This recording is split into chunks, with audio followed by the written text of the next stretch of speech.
या त्याग रहित श्रवण कीर्तन यानी सेवा सहित श्रवण कीर्तन, अथवा शरणागत भाव सहित श्रवण कीर्तन, ये 3 कोटियां हैं ग्रेजुअली। द हाईएस्ट कोटि जो है वो त्याग सहित श्रवण कीर्तन है, मध्यम कोटि जो है वो सेवा सहित पूजा सहित श्रवण कीर्तन है, और तीसरी जो कोटि जो है वो शरणागत भाव सहित या आश्रय भाव सहित श्रवण कीर्तन है।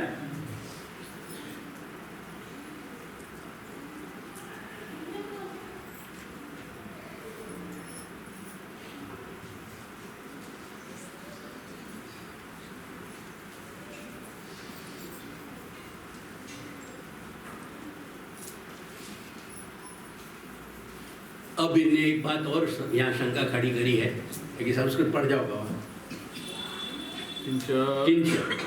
किंच ननु यथा स्वस्मिन् भगवद्भाव संभव रूपम श्रवण फल सिद्ध्यर्थम श्रवणस्योत्कर्षार्थं च वक्तृभावान् परीक्ष्य तत्संगः श्रवणार्थं विधेयः इति जलभेदे प्रतिपादितं, तथा वक्त्रापि भगवद्भाव संभव रूप कीर्तन फल सिद्ध्यर्थं श्रोतृभावः परीक्षणीयः। पंक्ति के तृतीय स्कंधे विदुर मैत्रेय संवादे विदुर मैत्रेय ज्ञान संक्रमस्य च परस्पर संवादे प्रतिपादितत्वात् अतः कीर्तन सिद्ध्यर्थं श्रोत्रीन् विचारयन्ति श्री कृष्ण इत्यादि। ये पंक्ति सुनी ना, अपन को समझ तो कुछ आई नहीं। अब यहाँ को कम से कम इतना अनुमोदन तो करो कि हाँ सुन ली। अब यहाँ को आश्चर्य समझाओ।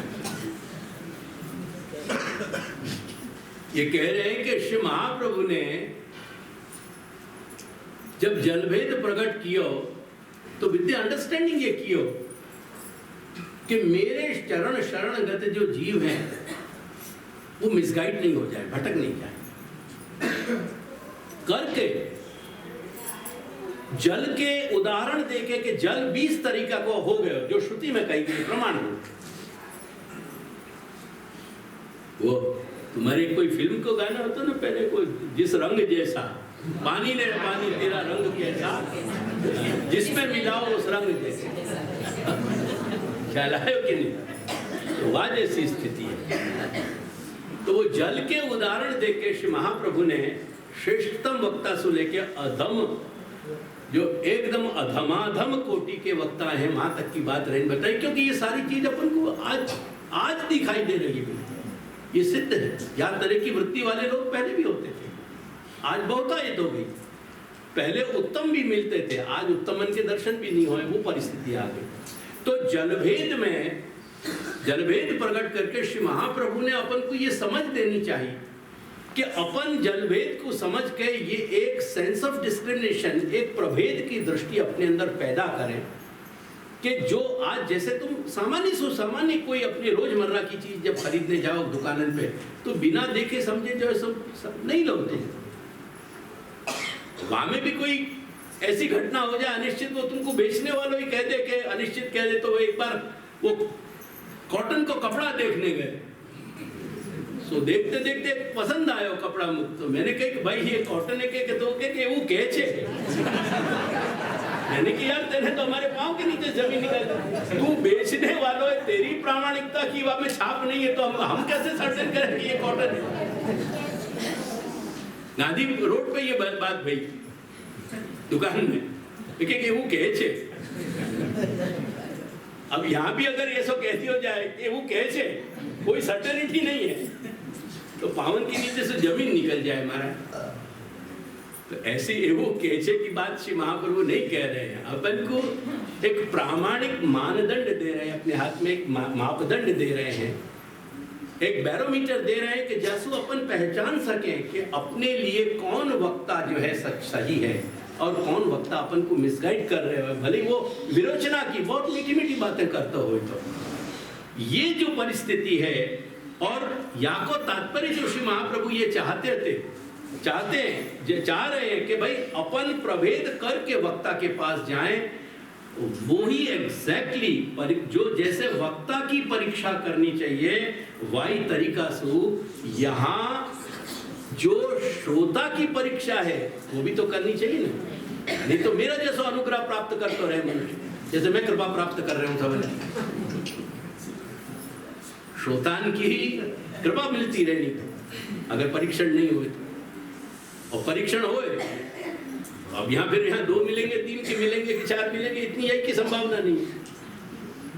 अगर परीक्षा करना शुरू कर दूं मैं, तो ये श्रोतान की परीक्षा की जो बात है, जैसे वहां वक्ता की परीक्षा है, मेरी बात समझ में आ रही है ना, कि ऊपर जा रही है, ऐसे ही यहाँ श्रोतान की परीक्षा की बात है।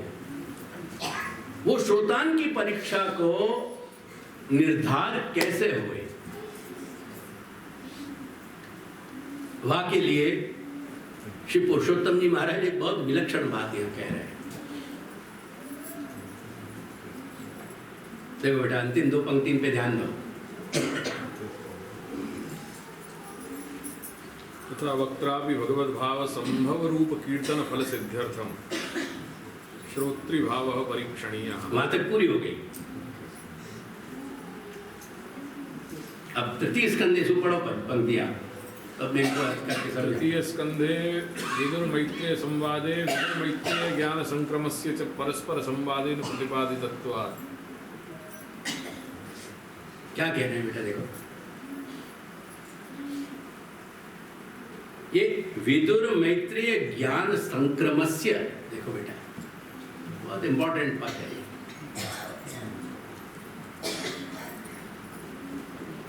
वो संक्रम जो है ना बेटा, वो अंग्रेजी में जब अनुवाद रेपो है, वो कह रहे हैं कि यही बात हमको केवल जलभेद में नहीं मिल रही है, लेकिन यही बात हमको श्री तृतीय स्कंद में श्री विदुर और मैत्रेय को जो संवाद कहा गया है, वहां में भी हमको ये, जब हम को एनालिसिस करें, विश्लेषण करें, तो ये जानने में समझ में आ रही है कि विदुर और मैत्रेय के जो डायलॉग क्रिएट भयो, जो संवाद क्रिएट भयो, वो क्यों संभव हो सके? क्योंकि विदुर को जा कोटि के वक्ता चाहिए थे, वो श्री मैत्रेय में मिले, और मैत्रेय को जा कोटि के श्रोता चाहिए थे, वो विदुर जी में मिले। ये उन दोनों की जो समझ के लेवल आता, वह समझ के लेवल में एक रेपो क्रिएट भाई, एक परस्पर संबंध क्रिएट भयो। वो संबंध समझाने के लिए, ऐसा एक संबंध समझ में आ सके वक्ता और श्रोता को, श्री महाप्रभु ये 5 पदन में वक्ता के जो गुण हैं, वक्ता के जो अधिकार हैं, और उन श्रोता के जो अधिकार हैं, उन श्रोता के अधिकारों को वक्ता के साथ कैसे समन्वित करना चाहिए, कैसे संक्रमित करना चाहिए। वो संक्रम शब्द या लिए कहे हुए, जा कोटि को श्रोता है, वह कोटि को वक्ता मिलना चाहिए। अगर जीव चैतन्य हमारो या वक्त अगर हम पुष्टि मर्यादा की कोटि में हैं, तो हमको वक्ता भी पुष्टि मर्यादा कोटि को मिलना चाहिए। शुद्ध पुष्टि की कोटि वो अवतार दशा की बात है। अनवतार दशा में तो केवल महापुरुषन की वाणी सुनिए, और महापुरुषन के बताए जो मार्ग हैं, यानी जो रास्ता उनने बताया है, और जो भाव उनने अपनों सिद्ध करके हमारी झोली में डाले हुए, वही के आधार पे ही हो सके, अन्यथा नहीं हो सके। तो वो समकक्षता, वो संक्रमण, वो जहां चीज दोनों परस्पर मिल रही हैं, जहां दोनों डवटेल हो रहे हैं, वो डवटेल की जो खांचे मिले, वो एक खांचा में दूसरा खांचा फिट हो जाए, वहां पे फिर वो चीज स्थिर हो जाए, वो हिले नहीं है, क्योंकि एक दूसरे की पकड़ में आ गया। तो वो डवटेल पद्धति से वो एक चीज को खांचा में दूसरी खांचा बैठ गया। ऐसा एक संक्रमण, एक संक्रम जो तृतीय स्कंद में हमको श्री विदुर और श्री मैत्रेय में देखने मिल रहा है, वो समझने के लिए हमको या में अपने अधिकार को समझ लेना जरूरी है। श्री कृष्ण रस विक्षिप्त मानसा रतिवर्जिता अनर्वृता लोकवेदे ते मुख्याः श्रवणोत्सुकाः। ये हमें 3 विशेषण ये दे रहे हैं। सायंकालीन या की अपन चर्चा करेंगे, क्योंकि ये एक श्लोक भी अगर अपन समझ सके, आगे के 2, 3 यानी दूसरो, तीसरो, चौथो और पांचवों बाकी रूपरेखा 3, 4 तो ने एक श्री पुरुषोत्तम जी ने तीसरा और चौथा एक साथ लिए हैं, वाकू बहुत इजीली अपन बाकी समरी भी समझ पाएंगे। पर ये पहला श्लोक हमको समझना है विद द अंडरस्टैंडिंग कि ये अपन जो वाकू वीडियो कह दें तो कोई तकलीफ नहीं है, लेकिन अगर वीडियो नहीं कहना हो तो ये ऑडियो जो अपन सुन रहे हैं अब, ये ऑडियो ये स्पेस लैब को है, चला है ना, यानी ये आपको अपन को समझने के लिए थोड़ी कसरत करनी पड़ेगी, क्योंकि नित्य लीलास्त जो निरुद्ध जो जीव हैं उनके दर्शन तो अपन को उपलब्ध नहीं है ना, यानी अपने पास जो है वो ऑडियो है। लेकिन वीडियो क्यों कही मैंने, अंग्रेजी को एक शब्द है, जब को हिंदी को बहुत सुंदर एक अनुवाद है, अंग्रेजी को शब्द है वीडियो, ठीक है। तो वीडियो क्या है, वीडियो में विजन भी है और ध्वनि भी है। यही को अपने यहाँ जो सशक्त लेखक होंगे ना उनके लिए कहेंगे, यानी शब्द चित्र खींच दिए। ये शब्द चित्र शब्द है अपने यहाँ, शब्दन के माध्यम से इतना ग्राफिक वर्णन करना, इतना ग्राफिक स्वरूप खड़ो करना कोई चीज को, कि अपन को ये लगा कि ये साकार चीज खड़ी हुई। यार ये पहले श्लोक में जो श्री महाप्रभु अपन को दिखा रहे हैं ना, ये भूतल पे रहे भय जो 84 कोटि के और 252 कोटि के हते, जिनने निरोध को भूतल पे अनुभव कियो, जिनने नित्य लीला को अलौकिक सामर्थ्य सु भूतल पे जिनने अनुभव करी, जो नित्य लीला की वस्तु है वो नित्य लीला को या अलौकिक सामर्थ्य जिनको मिली थी उनको, कि जिनने अपने तनुनवत्व सु यहाँ ही उन पदार्थन वा परमानंद को अनुभव कियो, वाको वीडियो वाको शब्द चित्र महाप्रभु पहले श्लोक में बता रहे हैं, जो मैं सांझ को कहूँ। श्री गोकुल